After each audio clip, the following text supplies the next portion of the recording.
Good morning, students. In the last lecture, we learned about the laws of vibrating string. Today, we are going to learn about a very important topic, which is nothing but the beats.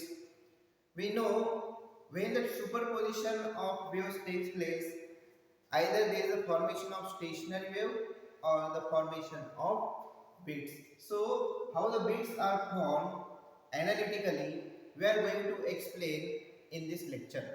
या lecture मध्ये आपण beats कसे form होतात, beats form होण्यासाठी कोणत्या conditions आवश्यक आहेत ते आपण बघणार आहोत. आणि याच्यामध्ये ज्याप्रमाणे स्टेशनरी वेव्ह मध्ये नोड आणि अँटीनोड तयार होतात, त्याप्रमाणे बीट्स मध्ये काय तयार होत असते ते सुद्धा आपल्याला या लेक्चर मध्ये बघायचं आहे. मग हे सुरू करत असताना सर्वात आधी आपल्याला माहित पाहिजे की बीट तयार होण्यासाठी काय कंडिशन्स आवश्यक आहे. व्हॉट आर द कंडिशन्स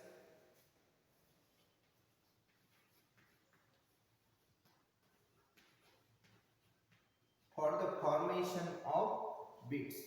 तर बीट फॉर्म होण्यासाठी आपल्याला कमीत कमी दोन साऊंड वेव्ह पाहिजे, two sound waves.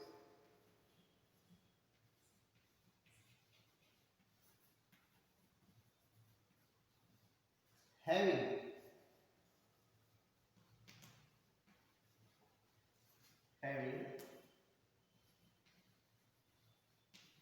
same amplitude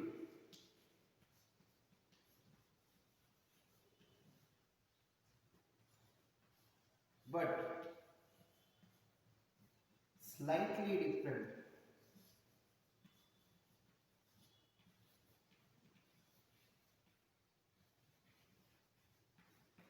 frequencies.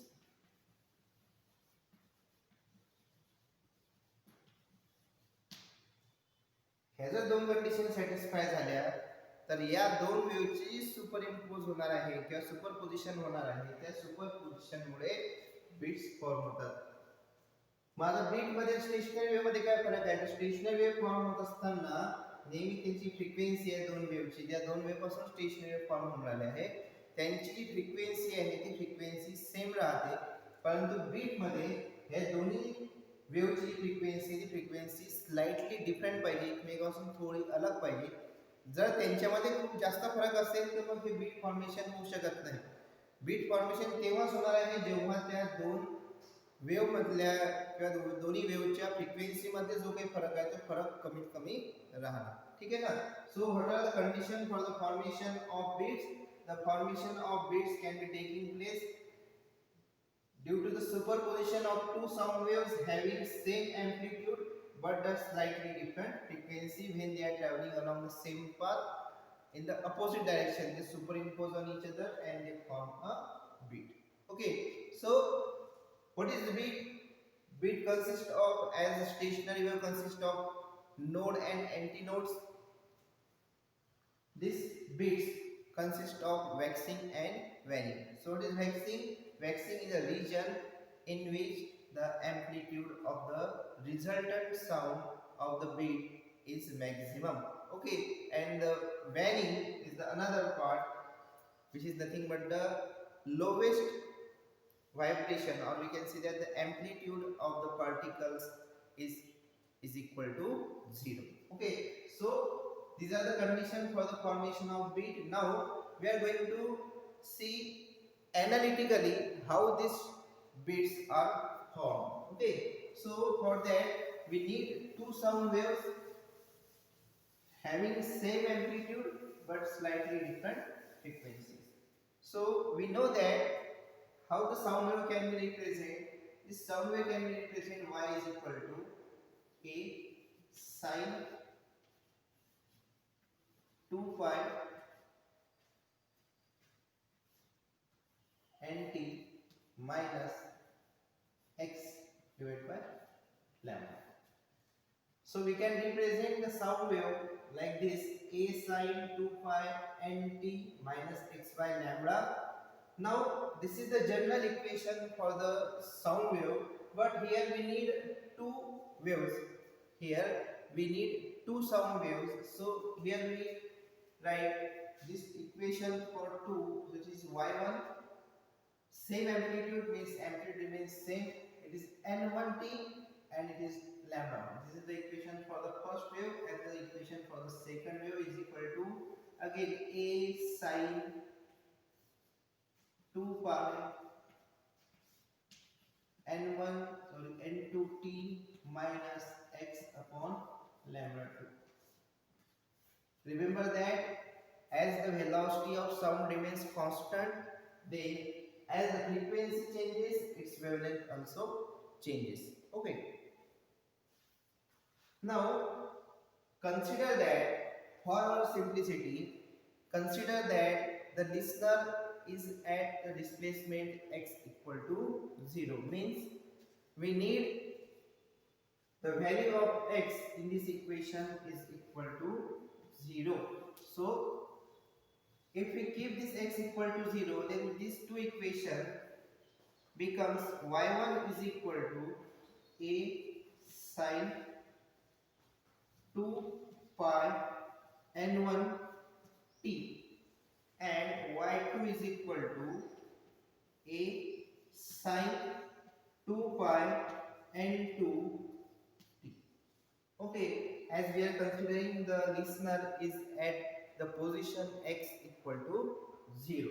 Now when the superposition takes place, what is the resultant displacement of the particle? The resultant displacement of the particle is given as y is equal to y1 plus y2.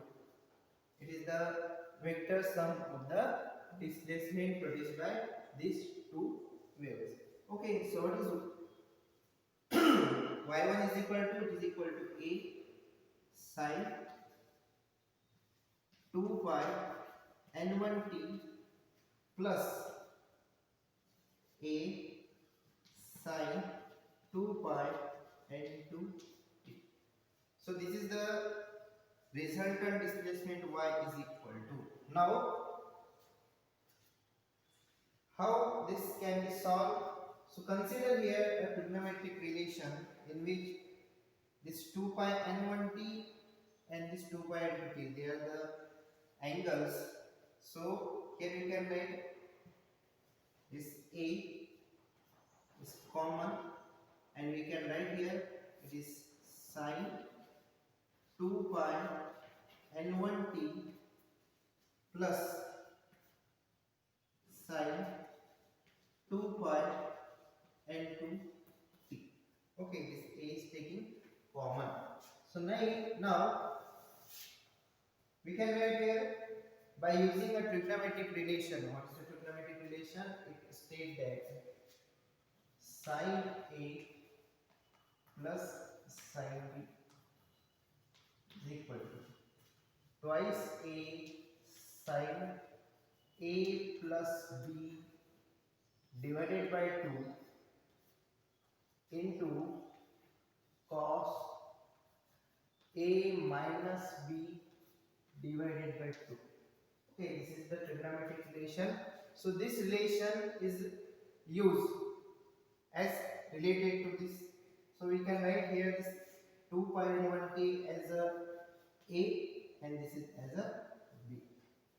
So what is y is equal to? Y is equal to this a in bracket. What? It is 2 sine. Here a plus b by 2. What is a? It is 2 pi n1t plus 2 pi n2t. So this 2 pi is taking common. So it is 2 pi n1 plus n2 by 2 into t. Okay. So this is the first term. Second is cos a minus b. It is again 2 pi. It is n1 minus n2 divided by 2 multiplied by t. So this is the expansion of this term. Okay. So now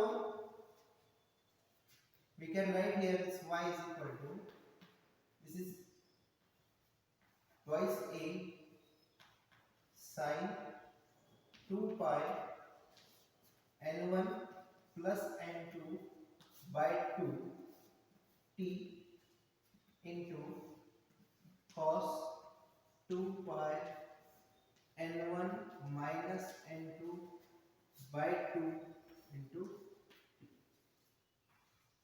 Now we rearrange this equation.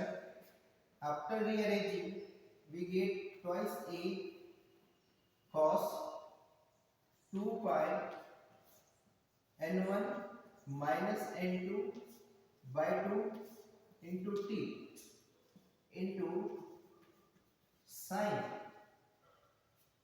2 pi n1 plus n2 divided by 2 into t. So after this rearranging of this equation, substitute this whole term by r. Okay, so we can write here this r sin 2 pi n1 plus n2 by 2 into t. So this is the resultant displacement of the particle, and this is the equation of the beat. Okay, so now if we compare this equation, जर आपण या इक्वेशनला या equation सोबत compare केलं, या इक्वेशनला आणि इक्वेशनला आपण compare केलं, तर कंपेअर केल्यानंतर तुम्हाला असं दिसून येते की हा एक एम्प्लिट्यूड आहे, या ठिकाणी हा आर रिझल्टंट एम्प्लिट्यूड आहे. त्यानंतर इथं साइन आहे, तिथे पण साइनचं फंक्शन आहे, 2 पाय आहे, तिथे पण 2 पाय आहे, इथं n आहे किंवा n1 आहे. तर इथे जी फ्रिक्वेन्सी तुम्हाला मिळून राहिली ती n1 n2/2 आहे. याचा अर्थ जेव्हा अशा प्रकारच्या दोन वेव्हचा साऊंड वेव्हचं कॉम्बिनेशन होते तेव्हा त्यांच्यापासून बीटचं फॉर्मेशन होऊन राहिलं, त्या बीटची फ्रिक्वेन्सी आहे ती बीटची फ्रिक्वेन्सी n1 n2/2 अशी होते. ठीक आहे ना. तर here n1 is the frequency of the first sound wave and n2 is the frequency of the second sound wave, आणि t जसा आहे तसाच आहे. याचा अर्थ जेव्हा आपण दोन साऊंड वेव्ह पासून तिसरी साऊंड वेव्ह तयार करतो तर ती तिसरी सुद्धा साऊंड वेव्हच राहते. Okay, so this is the equation of the beat. Now ज्याप्रमाणे आपण नोड आणि अँटीनोडच्या कंडिशन बघितली होती की नोड आणि अँटीनोड हे कुठे कुठे फॉर्म होतात, त्याप्रमाणे आपल्याला याच्यामध्ये बीट मध्ये सुद्धा बघायचं आहे की मॅक्झिमम व्हायब्रेशन किंवा मॅक्झिमम डिस्प्लेसमेंट कोणत्या ठिकाणी होऊन राहिलं आहे आणि मिनिमम डिस्प्लेसमेंट कोणत्या ठिकाणी होते आहे. ठीक आहे ना. तर हे कन्सिडर करण्यासाठी आपल्याला हे जे आपण या ठिकाणी अँप्लिट्यूड घेतलेला आहे त्या अँप्लिट्यूडचा विचार करून आपल्याला दोन कंडिशन्स या ठिकाणी बघायचे आहे. एक जी कंडिशन आहे ती आहे वॅक्सिंग आणि दुसरी जी आहे ती आहे वॅनिंग. ओके, सो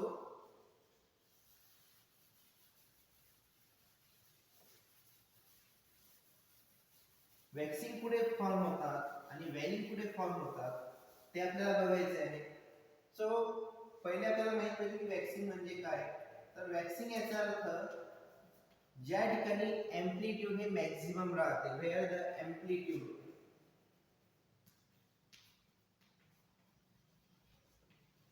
इज मॅक्सिमम, आणि एम्प्लिट्यूड आपण दाखवलेला आहे आर ने. तर हे मॅक्सिमम व्हॅल्यू किती राहू शकते, it is plus minus twice, याच्यापेक्षा जास्त राहू शकत नाही. म्हणून आपण कसं करणार की r is equal two plus minus twice a, पण r ची व्हॅल्यू आपल्याला माहिती आहे दिलेली आहे, तर आपण या ठिकाणी याला रिप्रेझेंट करणार अशा प्रकारे twice a cos 2 pi n1 minus n2/2 into t is equal to plus minus twice. ठीक आहे ना. अशा प्रकारे आपल्याला रिप्रेझेंट केलं तर हा ट्वाइस a या साइडचा आणि ट्वाइस a या साइडचा, कारण की इथे मल्टिप्लिकेशन आहे त्यामुळे हा ट्वाइस a कॅन्सल होऊन जाणार. इथे येणार आहे cos 2 pi n1 minus n2/2 into t is equal to plus minus 1. आता आपल्याला याच्यामध्ये परत ट्रिग्नोमेट्रीचं काम पडणार आहे, कारण की कॉसच्या कोणत्या अँगलची किंमत ही प्लस मायनस 1 होते, प्लस 1 किंवा मायनस 1 होते. तर आपल्याला माहिती आहे cos 0 ची व्हॅल्यू 1 आहे, cos 180 ची व्हॅल्यू -1 आहे.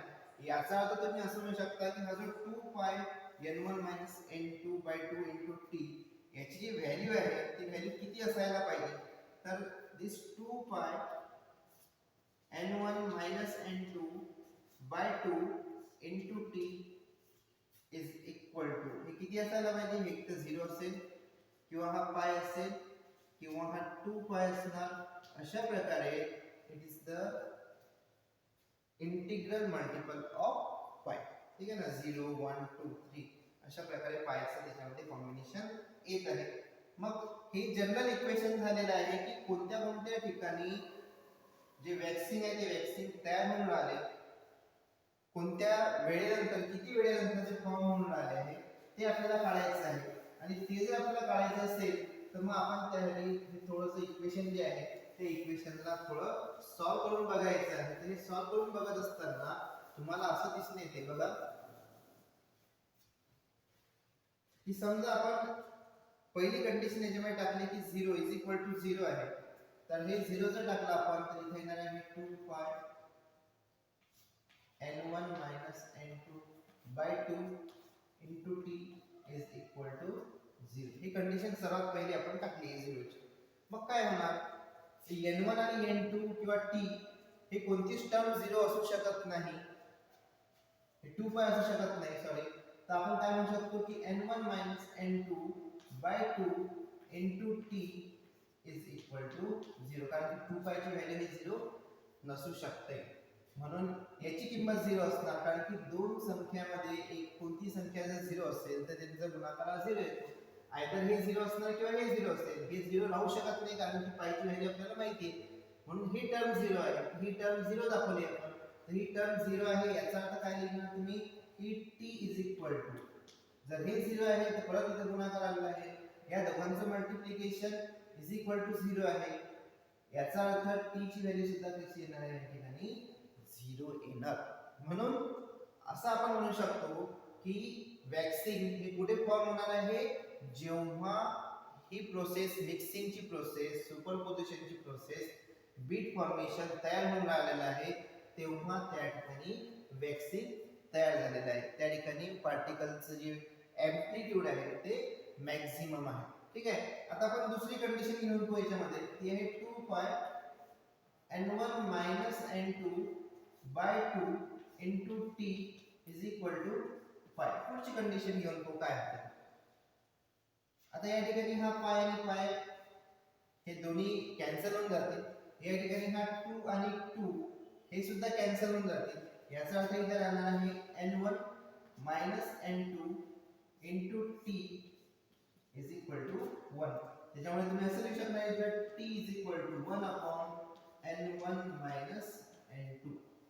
याचा अर्थ काय बघा की जर t इज इक्वल टू 0 ला वॅक्सिंग तयार झालेला आहे तर t is equal to 1/n1 n2 या वेळेला सुद्धा, हा वेळ आहे लक्षात ठेवा, दिस इज अ टाइम. जर t इज इक्वल टू 0 ला वॅक्सिंग तयार झाला तर t is equal to 1/n1 n2 या टाइमला सुद्धा, या टाइम नंतर सुद्धा वॅक्सिंग या ठिकाणी तयार होणार आहे. ठीक आहे ना, म्हणजे जर 0 ला फॉर्म झाला तर इतक्या वेळेनंतर सुद्धा त्या ठिकाणी वॅक्सिनचं फॉर्मेशन होणार आहे. जर तुम्ही तिसरी कंडिशन घेतली तर तिसऱ्या कंडिशन मध्ये तुम्हाला t ची व्हॅल्यू आहे, t ची व्हॅल्यू मिळणार आहे 2 डिवाइडेड बाय n1 n2. तर अशा प्रकारे तिसरा जो वॅक्सिन तयार झालेला आहे तो या वेळेनंतर तयार होणार आहे 2/n1 n2. मग मला हे माहित पडलेलं आहे की या वेळेला या ठिकाणी वॅक्सिन तयार होऊन राहिलेला आहे.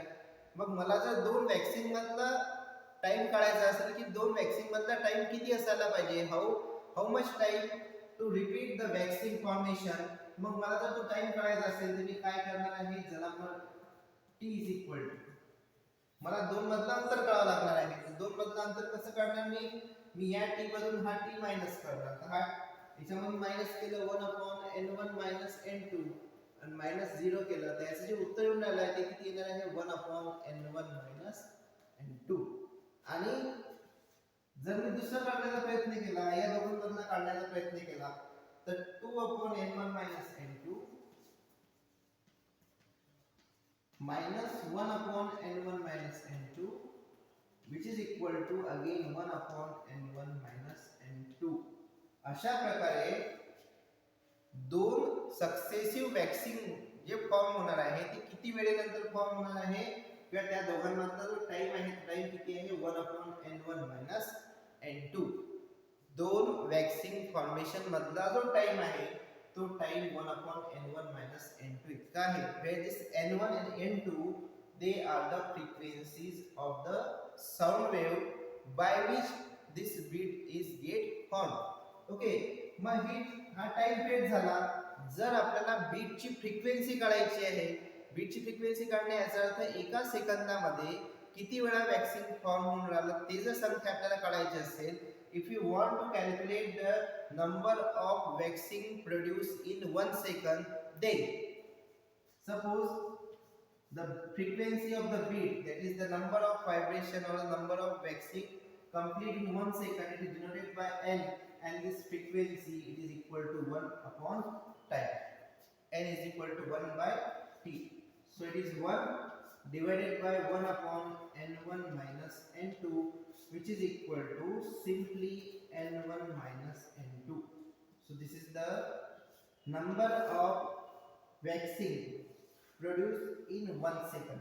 एका सेकंदामध्ये किती वॅक्सिंग तयार होणार ही संख्या जर आपल्याला काढायची असेल तर तुम्ही अशा प्रकारे पाहू शकता n is equal to n1 minus n2.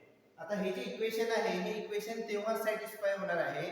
This equation satisfy only when this n1 is greater than n2. n1 ची किंमत जर n2 पेक्षा मोठी असणार तेव्हा त्याच्यामध्ये आपल्याला अशा प्रकारची कंडिशन मिळणार. जर उलटी कंडिशन आली तर हा जो n आहे हा n असणार आहे n2 minus n1 किंवा जेव्हा n2 हा n1 पेक्षा मोठा असेल. Okay, so this is the frequency, that is the number of waxing produces in 1 second.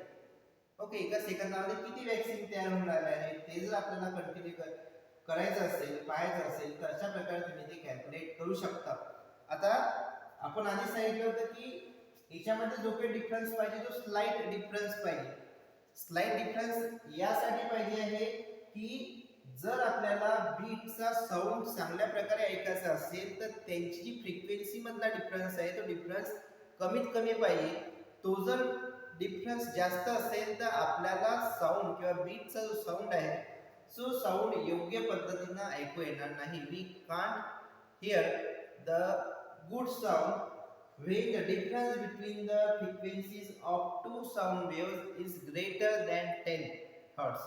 10 hertz पेक्षा जर ते फ्रिक्वेन्सी एकमेकांपेक्षा जास्त असतील तर आपण त्याच्यामधला साऊंड किंवा बीटचा साऊंड जो आहे तो साऊंड ऐकू शकत नाही किंवा त्याच्यामध्ये आपण वॅक्सिंग आणि वॅनिंग अशा प्रकारचं डिफरन्शिएशन करू शकत नाही. ठीक आहे ना. त्याच्यामुळे बीट फॉर्मेशन होण्यासाठी ज्या काही साऊंड वेव्ह आपण यूज करणार आहे त्या साऊंड वेव्हच्या फ्रिक्वेन्सी मधला डिफरन्स हा जास्तीत जास्त मॅक्झिमम 10 हर्ट्ज पाहिजे किंवा 12 हर्ट्ज पाहिजे. त्याच्यापेक्षा जास्त असेल तर आपले जे इयर आहे ते इयर त्याची क्षमता ऐकायची नाही आहे. त्याच्यामुळे 10 हर्ट्ज पर्यंत आपण ऐकू शकतो. म्हणून बीट योग्य पद्धतीने फॉर्म व्हायचा असेल तर दोन फ्रिक्वेन्सी मधला जो फरक आहे तो फरक 10 ते 12 हर्ट्जचा असणे आवश्यक आहे. ठीक आहे. तर अशा प्रकारे आज आपण बीटचं जे फॉर्मेशन आहे ते फॉर्मेशन बघितलं आणि आपण आज वॅक्सिंगची कंडिशन बघितलेली आहे. ज्या कंडिशन मध्ये आपल्याला हे माहित पडलं की वॅक्सिंग कुठे कुठे फॉर्म होतात. Waxing form at t is equal to 0, t is equal to 1 upon n1 minus n2, t is equal to 2 upon n1 minus n2. आणि आपण हे सुद्धा बघितलं की दोन वॅक्सिंग मधला जो टाइम आहे दोन वॅक्सिंग फॉर्म होण्यामधला जो टाइम आहे तो आहे 1 upon n1 minus n2.